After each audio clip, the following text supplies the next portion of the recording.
The tragic ending of Moe Howard from the Three Stooges.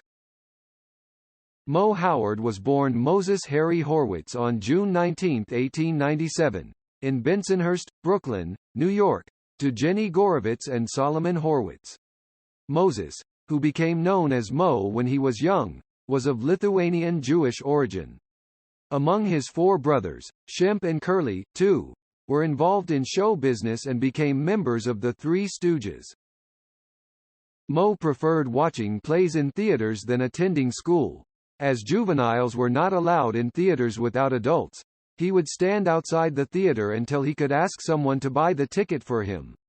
When watching the play, he would select an actor he liked the most and follow his performance throughout the play.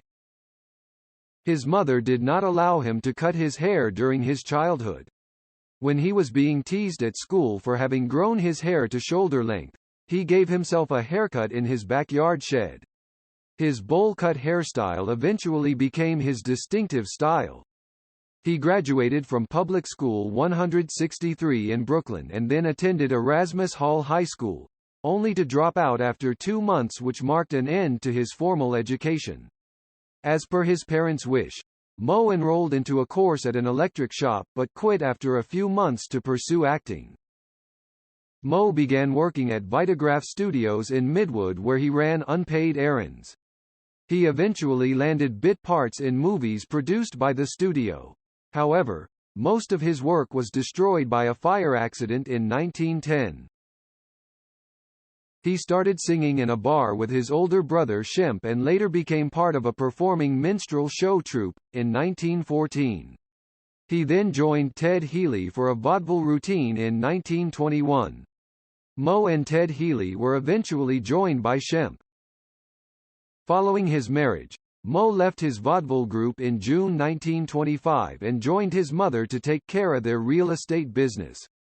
Meanwhile, a musical revue titled A Night in Spain, which featured Ted Healy and Shemp Howard, gained national attention with successful Broadway run and a national tour. In March 1928, Healy brought vaudeville violinist Larry Fine into the act and convinced Moe to rejoin the group in December 1928. Subsequently, the group toured as Ted Healy and his Racketeers before changing its name to Ted Healy and his Stooges. The American pre-code movie Soup to Nuts, 1930, marked the film debut of Ted Healy and his Stooges. On August 19, 1932, Shemp left the group to pursue a solo career and was replaced by Moe's youngest brother Jerry, who adopted the stage name Curly. Metro-Goldwyn-Mayer hired Healy and his Stooges in early 1933, and featured the group in several MGM films. In 1934, Healy started pursuing his solo career, which prompted Moe to take charge of the group as its new leader. The group, which was renamed as the Three Stooges, was signed by Columbia Pictures until December 1957, during which they made 190 comedy shorts. The short films included Men in Black, 1934, a parody of the popular hospital drama, Men in White. The parody fetched the trio their first and the only Oscar nomination under the category Best Short Subject Comedy. Curly suffered a series of strokes, following which Shemp agreed to replace him until his recovery. Curly managed to make a cameo appearance in Hold That Lion, the 100th short film released by Columbia Pictures, which released on July 17, 1947. Hold That Lion became the only Three Stooges film to feature all three Howard brothers, Moe, Shemp, and Curly. On January 18, 1952, Curly died after suffering a second series of strokes. During the 1950s, Moe co-produced Western and musical films. On November 22, 1955, Shemp succumbed to a heart attack and was eventually succeeded by Joe Besser in 1956. However, Besser left the group because of his wife's illness, leaving the position of the third stooge vacant.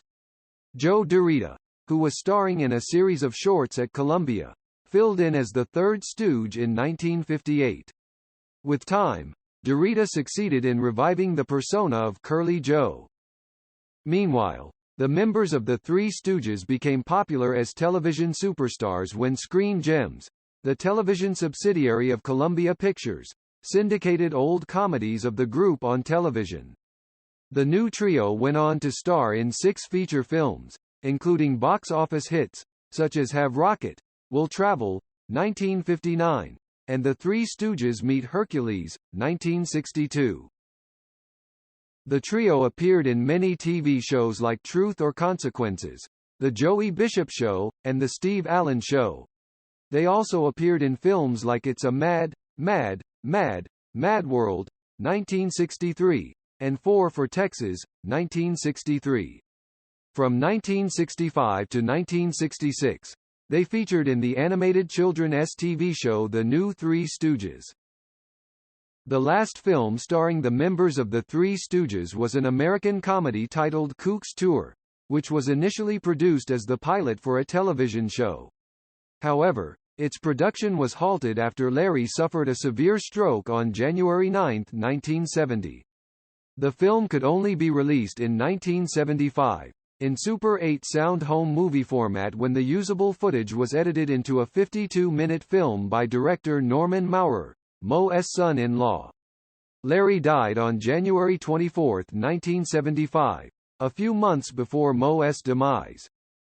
Moe married Helen Schonberger on June 7, 1925. The couple had 2 children, Joan and Paul, born in 1927 and 1935 respectively. Sadly, Moe, a heavy smoker, was diagnosed with lung cancer and succumbed to the disease on May 4, 1975, at Cedars-Sinai Medical Center in Los Angeles. He was laid to rest in an outdoor crypt at Culver City's Hillside Memorial Park Cemetery.